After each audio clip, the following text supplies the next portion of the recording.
പ്രിയമുള്ള സുഹൃത്തുക്കളെ, എല്ലാവർക്കും നമസ്കാരം. ഇൻഫോ മീഡിയ വ്ളോഗിൻ്റെ പുതിയൊരു ഇൻഫോർമേറ്റീവായ വീഡിയോയിലേക്ക് ഏവർക്കും സ്വാഗതം. വിധവാ പെൻഷൻ, വാർദ്ധക്യ പെൻഷൻ, ക്ഷേമനിധി പെൻഷനുകൾ, അതുപോലെ സംസ്ഥാന സർക്കാരിൻ്റെ ഏതൊക്കെ തരത്തിലുള്ള ആനുകൂല്യങ്ങൾ, ക്ഷേമ പെൻഷൻ ആനുകൂല്യങ്ങൾ, ക്ഷേമനിധി പെൻഷൻ ആനുകൂല്യങ്ങൾ കൈപ്പറ്റുന്ന എല്ലാ ആളുകളും ഈ ഒരു വീഡിയോ പൂർണ്ണമായും കണ്ടിരിക്കണം. വളരെ പ്രധാനപ്പെട്ട ചില അറിയിപ്പുകൾ ഇന്നത്തെ വീഡിയോയിലൂടെ ഷെയർ ചെയ്ത് തരികയാണ്. വളരെ പ്രാധാന്യം അറിയിക്കുന്ന അറിയിപ്പാണ്. വീഡിയോ സ്കിപ്പ് ചെയ്യാതെ പൂർണ്ണമായും കാണുക. ഞാനിങ്ങനെ പറയാറില്ല, സ്കിപ്പ് ചെയ്യാതെ പൂർണ്ണമായും കാണുക.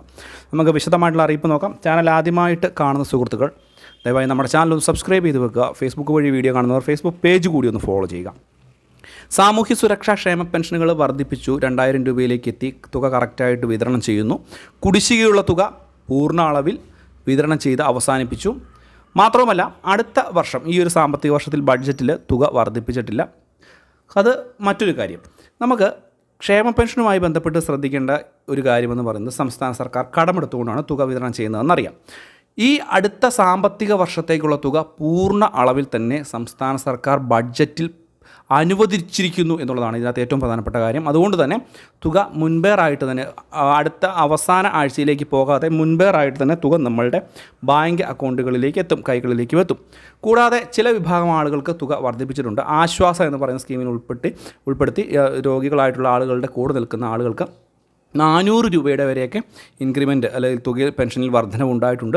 അത് 1000 രൂപയിലേക്ക് എത്തിയിട്ടുണ്ട്. മറ്റ് ഗുരുതരമായിട്ടുള്ള പല രോഗങ്ങൾക്കും 1000 രൂപയിൽ നിന്ന് പെൻഷൻ വർദ്ധിപ്പിച്ച് 2000 രൂപയിലേക്ക് സംസ്ഥാന സർക്കാർ അത് എത്തിച്ചിട്ടുമുണ്ട്.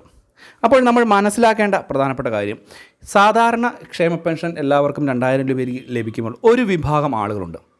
കഴിഞ്ഞ 16 മാസക്കാലമായിട്ട് ഒരു മാസത്തെങ്കിലും പെൻഷൻ തുക ലഭിക്കാൻ വേണ്ടി കഷ്ടപ്പെടുന്ന ആളുകൾ. കെട്ടിട ക്ഷേമനിധി, നിർമ്മാണ തൊഴിലാളി ക്ഷേമനിധി ബോർഡിൽ അംഗങ്ങളായിട്ടുള്ള ആളുകൾ 2 മാസത്തെ കുടിശ്ശിക തുക വിതരണം ചെയ്യുമെന്ന് പറഞ്ഞ് ചിലർക്ക് അത് ലഭിച്ചിട്ടില്ലാത്ത സാഹചര്യമുണ്ട്. 16 മാസത്തെ തുകയാണ് ലഭിക്കാനുള്ളത്. ഓർക്കുക, സാധാരണ ക്ഷേമ പെൻഷൻ നൽകുന്ന പോലെ ഒരു സൗജന്യമായിട്ട് നൽകുന്ന, അല്ലെങ്കിൽ സാധാരണ ബുദ്ധിമുട്ടുള്ള ജനങ്ങൾക്ക് ഒരു സൗജന്യ സഹായമായിട്ട് നൽകുന്ന പോലെയല്ല ഈ ഒരു ക്ഷേമനിധി. ക്ഷേമനിധി പെൻഷൻ നൽകുന്നത് അവർ ഒരു അംശാദായം അടച്ച് അതിന് മെച്യൂരിറ്റി പീരീഡായി അതിന് ശേഷമാണ് അവർക്ക് ഈ തുക നൽകുന്നത്. ആ ഒരു തുകയിൽ 16 മാസമായിട്ട് ഒരു സർക്കാർ ഈ ഒരു തുക നൽകുന്നില്ല എന്ന് പറയുന്നാൽ ആ ഒരു ജനങ്ങളോട് ചെയ്യുന്ന ഒരു വിവേചനപരമായിട്ടുള്ള കാര്യമാണ്. തീർച്ചയായിട്ടും വലിയ കഷ്ടപ്പാടുകൾക്കിടയിലും തുച്ഛമായി കിട്ടുന്ന വരുമാനം കൊണ്ട് ഈ ഒരു അംശാദായം ഒടുക്കി അതിനുശേഷം ഈ ഒരു പെൻഷന് വേണ്ടി കാത്തു നിൽക്കുന്ന ആളുകൾ, അവർക്ക് വേണ്ടി ഞാനെങ്കിലും ഇത് പറഞ്ഞില്ലെങ്കിൽ, കാരണം വളരെയധികം ആളുകൾ നമ്മുടെ വീഡിയോയ്ക്ക് താഴെ കമൻറ്റ് ബോക്സിൽ ഈ ഒരു കാര്യം പറയുന്നുണ്ട്. ഈ ഒരു കാര്യം അവരുടെ ക്ഷേമനിധിയിൽ അംഗങ്ങൾക്കുള്ള അവരുടെ കുടിശ്ശിക തുക പൂർണ്ണ അളവിൽ തന്നെ വിതരണം ചെയ്യണം. സംസ്ഥാന സർക്കാർ അത് പ്രത്യേകം ശ്രദ്ധിക്കേണ്ട കാര്യമാണ്.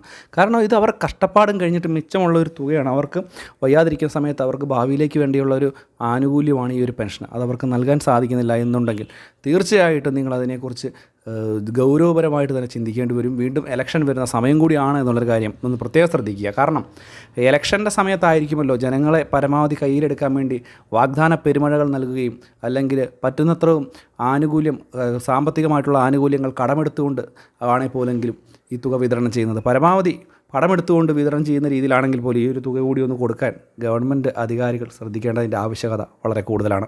അപ്പോൾ ഈ ഒരു കാര്യങ്ങളാണ് ഇന്ന് ഷെയർ ചെയ്യാൻ